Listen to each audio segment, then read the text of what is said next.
A nurse stayed late to comfort a lonely patient, not knowing he was a widowed millionaire who'd rewrite her destiny. Rain tapped steadily against the hospital windows, a soft rhythm that echoed the quiet ache in Claire's chest. The night shift had begun hours ago, but the halls were still and somber, bathed in dim yellow light. The nurse's station buzzed faintly from a flickering monitor, but otherwise, silence ruled the wing. Claire Bennett, 28, moved through the corridors with a calm, practiced grace. Her hair was tied back neatly, her scrubs pressed despite the long hours. And yet behind her warm smile, there lived a quiet sadness. Life had carved it into her gently. The loss of her parents in a car accident 5 years ago, the betrayal of a fiancé who left her for someone else mere months later. She had learned to survive in solitude. Her heart was full of compassion, but her life was empty of company. She had chosen nursing not only to heal others, but because it gave her purpose when everything else had fallen apart. "CLA," murmured Nurse Gina, passing her in the hall. "You're off duty in 10, right?" Claire nodded. "Yeah, just finishing up with Mr. Walter in 305. Gina frowned. "He's still refusing food." Claire gave a small, sad smile. "More than just food." Room 305 was dim, the only light coming from the small lamp near the hospital bed. In it lay Walter Whitmore, 83 years old, recovering from pneumonia. He was once a robust man, but now looked small beneath the white sheets. His eyes, sharp and gray, were fixed on the rain sliding down the window pane. His food tray sat untouched on the side table. A paper cup of pills remained sealed. No flowers, no cards, no visitors. Claire stepped inside quietly, checking the IV, adjusting the oxygen flow. "You again?" Walter said, his voice gravelly but rich. She smiled. "You're stuck with me tonight." Walter did not look at her. "Everyone else has someone who visits. Sons, daughters, grandkids, friends. Me? I just have memories." Claire paused, then walked over and gently sat beside the bed. "If memories are all you have, Mr. Whitmore," she said softly, "then tonight I'd be honored to share them with you." His eyes finally turned to her, surprised, perhaps even suspicious, but then softened just slightly. "You should be home," he muttered. Claire looked down at her hands. "Home is just a studio apartment and leftover takeout. I think this is where I meant to be tonight." He grunted. "You must be bad at taking care of yourself."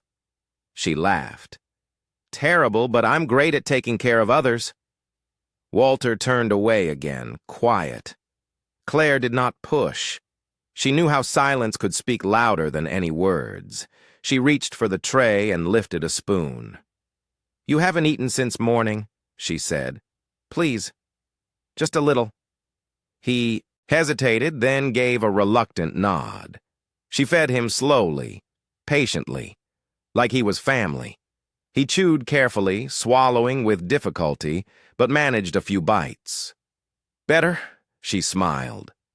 "Now, how about those pills? They're much easier with food." He gave her a look, but she could see the faintest trace of trust building. He took the cup, downed the pills, and then leaned back into the pillows, exhaling heavily. Claire pulled the chair closer and rested her elbows on the bed's edge. "Would it be okay if I sat with you for a bit longer?" Walter gave no answer, but he did not ask her to leave. The rain deepened outside, like a lullaby of the sky. Claire rested her hand over his, surprised by how cold and frail it felt. "My mother," she said softly, "used to sing to me when I had trouble sleeping.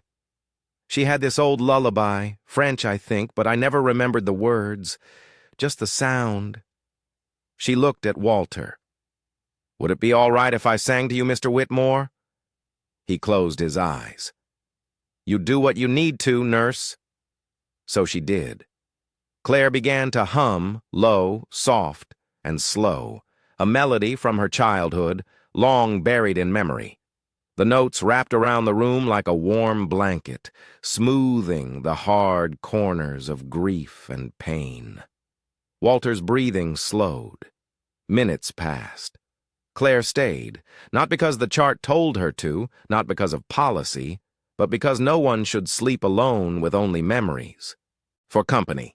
She stayed through her clock-out time, stayed as the rain grew heavier. She helped him drink water once more, adjusted his blanket when he stirred, and when he coughed, she held a hand to his back. When he drifted to sleep, he mumbled something barely audible. "Margaret?" Claire did not ask. She just kept her hand on his, humming softly.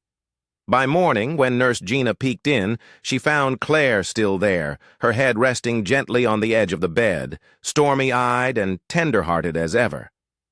And Walter, once cold, resistant, and alone, was sleeping peacefully because someone had stayed, because someone had whispered to the loneliness and soothed it, not with medicine, but with simple human kindness. Claire's apartment was as quiet as the hospital night shifts she had come to know so intimately. A single window framed the city skyline, blurred by morning fog. The furniture was minimal, functional, not decorative.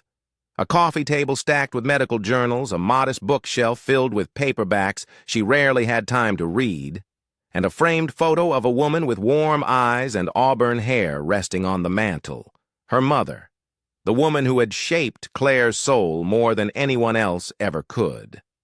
Claire had not grown up with much, just her mother and a small house at the edge of town, but what they lacked in money, they made up for in love. Her mother had worked 2 jobs to keep them afloat, and never once complained. She made birthdays magical with homemade cakes and sang lullabies in a language Claire never fully learned. Cancer took her mother slowly. Claire was only 19 when she watched the light in those familiar eyes begin to dim, day by painful day. The hospital was sterile, the walls too white, the machines too loud. Doctors came and went, cold and efficient. But one night, when Claire had gone out to the vending machine, a nurse stayed behind. An older woman with silver-streaked hair and kind eyes. When Claire returned, she saw her mother smiling faintly, her hand held gently by that nurse who was whispering to her like an old friend. Her mother passed away 2 days later, but in Claire's mind, that moment never left. It was not a doctor who brought her mother peace. It was a nurse. That memory lit a fire in her.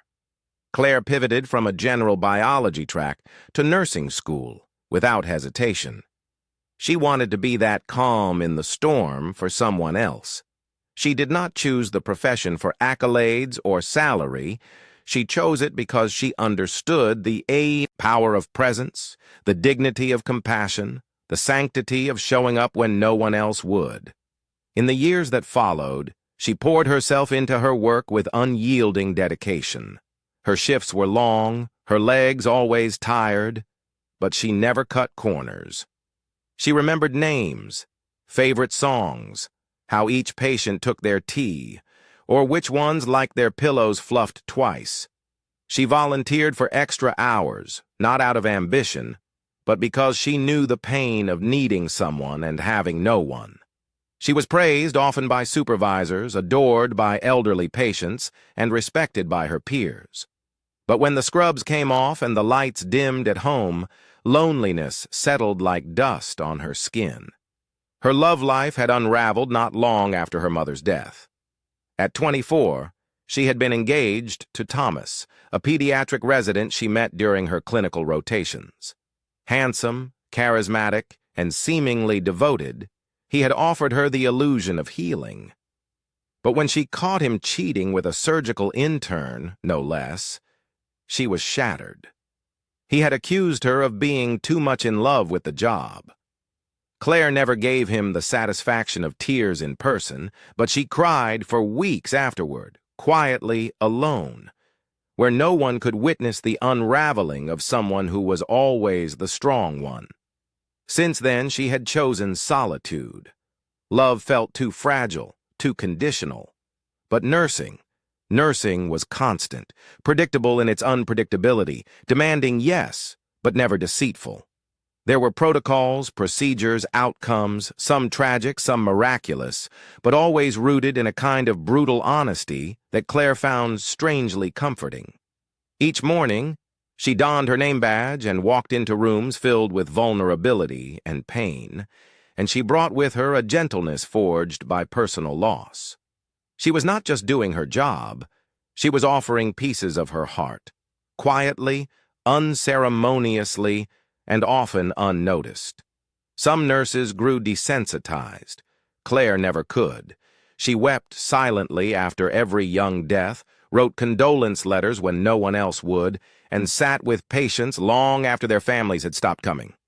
Her kindness was never performative. It was instinctual because she knew what it meant to be left behind.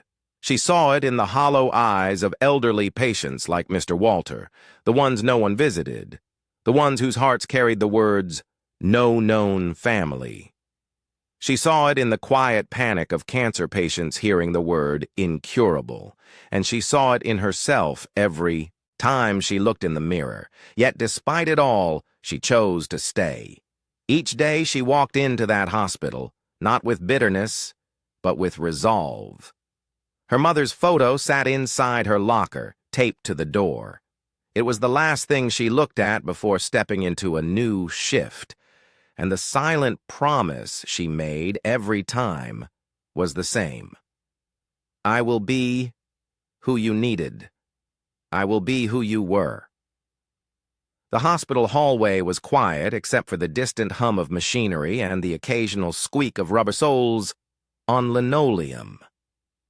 Andrew Whitmore adjusted the cuff of his tailored shirt as he stepped out of the elevator, his jaw set, eyes unreadable. He had not planned to come. In truth, he had not seen his father in nearly 6 months. Not since their last argument over a family trust fund. Or maybe it was something older than that. The fights always blurred together now, like layers of dust on a photograph neither wanted to clean. But when the hospital called to report his father's admission for pneumonia, guilt tugged just hard enough. Andrew had not come out of affection. He came out of duty, out of a name that still meant something in public, even if it had grown cold behind closed doors. He walked past reception without a word, his footsteps steady. Room 305 was at the end of the hall, familiar, sterile. He reached the door, his hand hovering near the handle, then he froze. The light inside was dim, a warm contrast to the clinical brightness of the corridor. Through the small square window of the door, he saw something unexpected. His father, stern, stubborn Walter Whitmore, was lying quietly in bed, his face calm. And beside him sat a woman. She was young, late 20s, maybe early 30s, with auburn hair tucked behind her ears and a soft expression on her face. She was holding his father's hand and singing. Not loud, not performative, a gentle, wordless hum that flowed through the room like something sacred. She was not looking for attention, not even aware she had any. Her focus was entirely on the man in the bed, offering presence, not performance. Andrew's chest tightened. His father looked peaceful, more peaceful than Andrew had seen him in years. He stepped back suddenly, uncertain. He did not open the door. He could not. Instead, he stood there, just out of sight, watching from the edge of memory and regret. He should have been the one sitting there. He should have been the one holding his father's hand, speaking softly, easing the old man's pain. But he was not.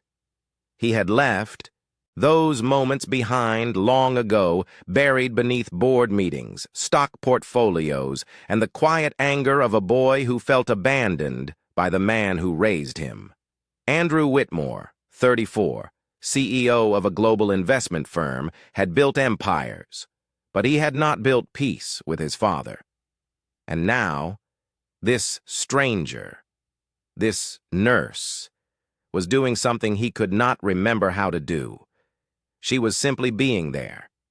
He watched a little longer as she adjusted the blanket over his father's legs, then smoothed the old man's hair with such care. It made something ache deep in Andrew's gut. He turned away slowly, walking back down the corridor. His footsteps echoed louder now. At the elevator, he hesitated, staring at his own reflection in the polished metal doors. The man who stared back looked put together, sharp suit, expensive watch, composed exterior. But beneath all that, something stirred. That nurse, he had not even caught her name, had done more in 15 minutes than he had in 15 years. She had made his father feel seen. Back in the car, the rain began to fall. It struck the windshield gently at first, then harder, as if matching the storm that was beginning inside him. He leaned back in the seat, closed his eyes, and for the first time in a long time, did not think about work or deadlines or the next acquisition. He thought about her, the woman who sang to his father like he mattered, the woman who did not know anyone was watching, the woman who, without realizing, had made him feel like a son again. Andrew returned to the hospital the very next day. He told himself it was to check on his father's condition, to speak with the attending physician about progress and medication. That was the reasonable thing to do, logical, expected. But even as he sat stiffly by his father's bedside for a few minutes, asking perfunctory questions, he found himself glancing down the hallway toward the nurse's station, toward her. She moved with quiet confidence, checking charts, adjusting pillows, always grounded, always present. When she passed by the room, she nodded at him politely, the way she would to any visitor. She did not recognize him, not yet. That anonymity gave Andrew room to simply observe. Over the following days, he began coming more often, sometimes in the morning, sometimes late at night, always alone. He stayed longer, speaking a little more with his father, who still barely talked but seemed somehow calmer than before. And Andrew watched. He noticed how Claire touched people, not just physically, but emotionally. She knelt when talking to patients too weak to lift their heads. She remembered names. She brought an old man in room 399 a newspaper every Thursday because he used to work in publishing. She sang softly, absent-mindedly, while adjusting bedsheets. She made the place feel human. Their first real conversation came near the vending machine over 2 cups of awful hospital coffee. "You're visiting Mr. Whitmore, right?" "I've seen you around," she offered, a small smile. Andrew hesitated. "Yes, I am. Is he your friend?" There was a pause. He could have said yes, could have lied, but something in her eyes made honesty feel like the only option. "He's my father," Andrew said quietly. Claire blinked surprised, but then her gaze softened. "You don't have to explain family relationships. They're complicated." He looked down at the black coffee in his hands. "That's putting it lightly." She gave a small laugh, not mocking, just understanding. "He's lucky to have someone coming by," she said. "Is he?" Claire looked at him for a long moment, then nodded. "Yes. Even silence can be a kind of love," she added quietly, "if it comes with presence." They spoke again the next day, and again after that, each conversation brief, but increasingly meaningful. She never asked about his job or his money or his suit. Instead, she asked about his father's favorite meal, if he liked music, if he had always been so quiet. Andrew found himself answering her honestly, sometimes even smiling. One evening, as they walked down the hall together after visiting hours, she shared a truth that stayed with him. "You know," she said gently, "medication isn't the only thing people need when they're hurting." He glanced at her. "No," she replied. "What they need most is to feel they haven't been forgotten." Andrew stopped walking. Claire turned to face him. "People don't heal just from pills or procedures. They heal from being seen, from knowing someone still chooses them, even in the hardest moments." He studied her face. She did not say it for effect. She said it because it was her truth. And in that moment, Andrew felt something shift inside him. The bitterness he had worn like armor for years cracked just slightly, because here was a woman who lived with her heart wide open, who did not judge, who gave and gave, even when no one was watching. He did not know her past, he did not know her pain, but he knew this. In a world obsessed with taking, Claire only knew how to give, and somehow, without even trying, she was giving him something too. Hope. Claire was adjusting an IV in room 312 when she overheard two nurses chatting by the medication cart just outside. "Did you know Mr. Whitmore is Walter Whitmore?"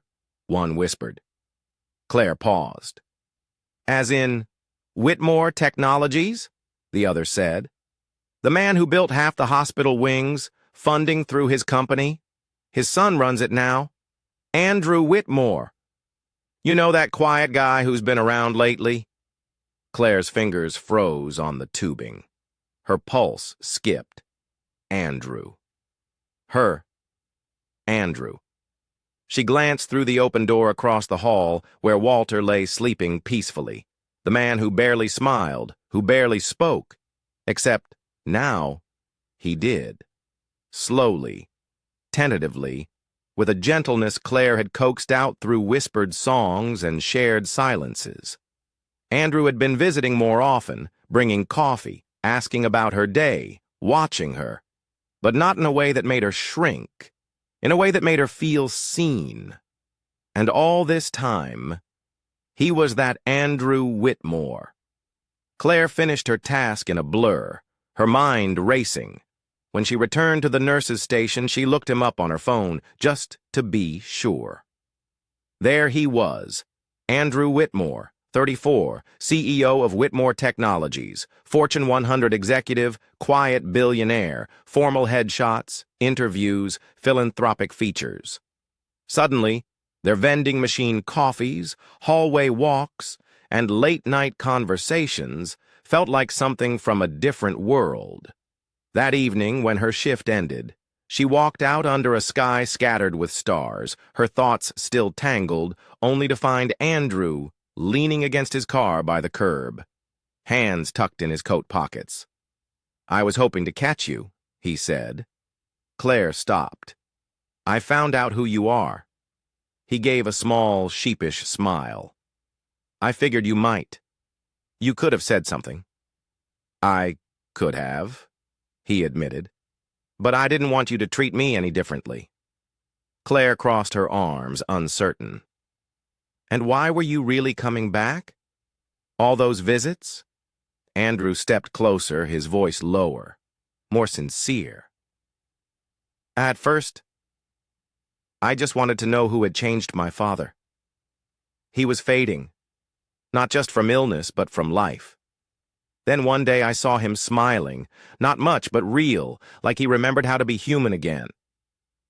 I stood outside that room, watching you sing to him, and I realized I had never done that. Not once." Claire softened but didn't speak. He went on, quieter now. "I wanted to know who you were. What kind of person gave my father something I had forgotten how to give." Claire's voice was gentle. "He's still your father, Andrew. He was always difficult," he said, looking down. "Even when I was a kid. He was distant, cold. Success mattered more than bedtime stories. When my mother died, he shut down, and I think I did too in my own way. I left home, built a company, made money, but the space between us just grew. He looked up again, his eyes meeting hers. And then you, without even trying, closed that distance. Not with grand gestures, just by being you. Claire felt the ache of understanding between them. You still could have told me who you were. I was afraid it would change things, he said. But I want to be honest now. That's why I'm here, and to ask if you'd let me take you to dinner. Claire hesitated, her instincts telling her to retreat. This world, this life, it was too different. But his voice was steady, his eyes open. It's just dinner, he said softly. No expectations, just a chance to talk outside these walls. She nodded slowly. Okay, dinner. They went to a small bistro tucked into a quiet corner of the city, nowhere flashy, intimate enough that they could talk without being seen. They sat by a window, candlelight flickering between them, soft jazz playing in the background. Over plates of roasted chicken and glasses of wine, Andrew opened up more than she had expected. He spoke of boarding schools, a mother who read poetry aloud while Walter worked late, and the silence that replaced laughter after her funeral. He told Claire about how he had buried his grief in numbers, achievements, the rush of building an empire that never quite filled the void. And then he looked at her. You know, he said, voice low, people like me were trained to calculate risk, predict outcomes, but nothing about you fits any equation I've ever understood. Claire tilted her head gently. You move through pain like someone who has known it intimately, but you don't let it harden you. You show up, day after day, and offer kindness with no price tag. You reminded my father what it means to feel safe again. And me. He paused, exhaled, and then added softly, you reminded me what it means to feel anything. Claire's heart clenched. He reached across the table and lightly touched her hand. You don't know what you've done to me, Claire Bennett, but you've made me believe, maybe, just maybe, it's not too late to start again. Candlelight danced between them. Outside, rain tapped softly on the window, but neither of them noticed. Inside, something tender was blooming, something both fragile and extraordinary. The hospital wing was quiet that night, wrapped in the soft stillness that only came after midnight. Most of the lights had been dimmed, and the only sound came from the faint beeping of monitors and the rhythmic click of a nurse's shoes down the corridor. Andrew had not planned to stop by so late. His meetings had run long, the rain had started again, and something about the night pulled at him, an invisible thread guiding him back to room 305. When he arrived, he found the door slightly ajar. He raised his hand to knock, but paused at the sound of a voice, Claire's, soft, gentle, and unguarded. He stepped closer, remaining just outside the door, hidden in the shadow of the hallway. Inside, Claire sat by Walter's bedside, her hand resting over the older man's. I don't mean to speak out of place, she said quietly, but I've seen the way your eyes change when he walks into the room. Walter was awake, lying still, his expression unreadable. Claire continued, her tone calm and thoughtful. Your son. I think all he ever wanted was to make you proud, to hear you say that he was enough, not for his money or achievements, but just for being your son. Walter blinked, his lips pressed tight. Claire gave him a small, bittersweet smile. We all carry wounds, Mr. Whitmore. Some are visible, some we tuck away behind success or silence, but they don't go away. I think Andrews have just been waiting for someone to notice. Walter turned, his head slightly, his breath uneven, his hand tightened around Claire's. I never told him, he said, barely a whisper. Claire said nothing. She simply listened. I watched him grow up. Brilliant, driven, so much like his mother, Walter whispered. But after she passed, I didn't know how to love him right. I thought keeping him strong meant keeping my distance. I never said the words. Never told him that he mattered more than the company, more than anything. His voice cracked. I thought he knew. Claire's eyes glistened. Sometimes we need to hear it. Walter blinked back tears. I was wrong. There was a long silence. If you can see that much in him, Walter said, his voice trembling, then maybe I haven't lost him entirely. Claire leaned forward, gently squeezing his hand. It's never too late to say the words. Outside the door, Andrew stood frozen, his throat tightened, his vision blurred. He had not cried in years, not at the funeral, not during the worst of the fights, not when he walked away and promised himself he would never look back. But now, as he listened to Claire speak of wounds he had never shared aloud, as he heard his father break through a lifetime of silence, he felt something crack open. Tears welled in his eyes and slid down his cheeks, silent and unstoppable, because for the first time in his life, he felt seen, understood, loved, even if not by his father, then by the woman who had somehow touched them both. Claire's voice again, softer now. I think he's still waiting, Mr. Whitmore. Just one word from you, it would mean everything. Inside, Walter nodded slowly, eyes full of regret. Outside, Andrew wiped his face with the sleeve of his coat, breath unsteady, heart wide open. And in the hush of that hospital corridor, a son found the words he had needed his whole life. Not in the voice of his father, but in the quiet grace of the woman who saw them both. The chapel was small and quiet, just as Walter Whitmore had requested in his final days. No grand ceremony, no speeches, only a scattering of white lilies, a few chairs filled by long-retired business partners and hospital staff, and the soft hum of a hymn playing through old speakers. Claire stood in the back, dressed in simple black, hands clasped tightly in front of her. She had been there at the end, when Walter's breathing grew shallow and his eyes no longer focused.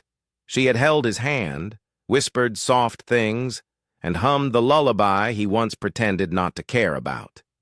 She had been the one to close his eyes when the monitor went still. He had died in peace, and she had stayed until the room was dark and quiet.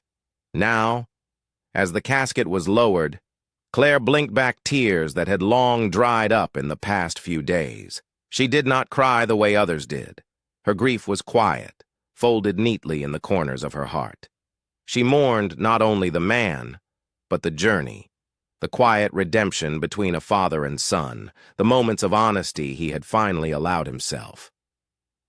After the service, while others exchanged polite condolences and filtered away, Claire remained. She stood beneath the large oak tree near the edge of the cemetery, the cold wind catching strands of her hair. She had already made her decision.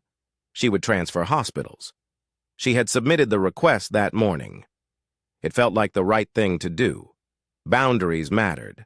She had crossed them, emotionally, professionally, and now that Walter was gone, her presence might only complicate things, especially for Andrew.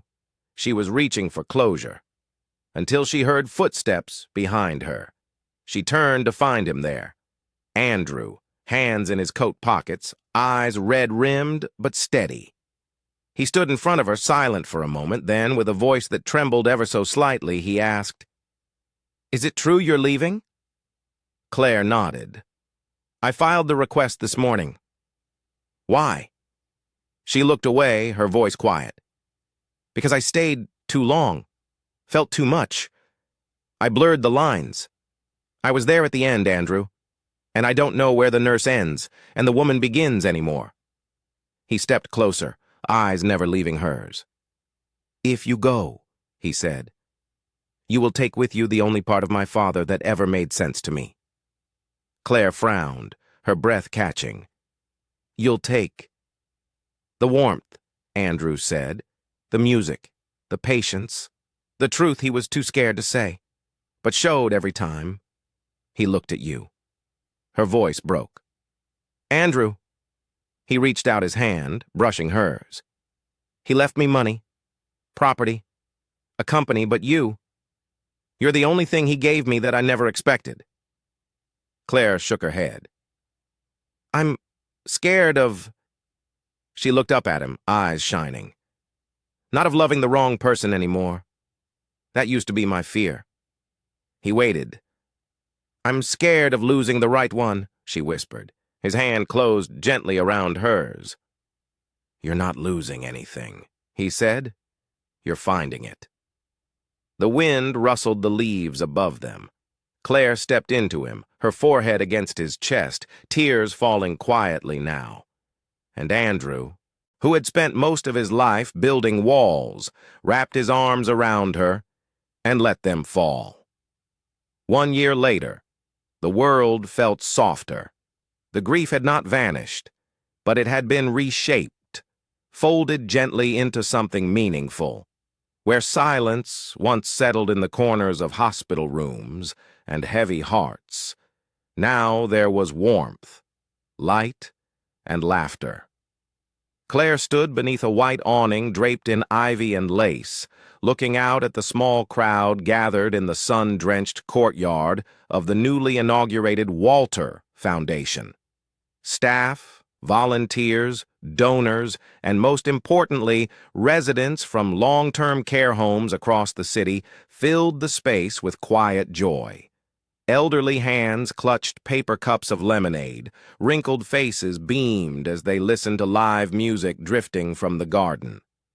She saw them, the ones society had forgotten, and today they were being celebrated.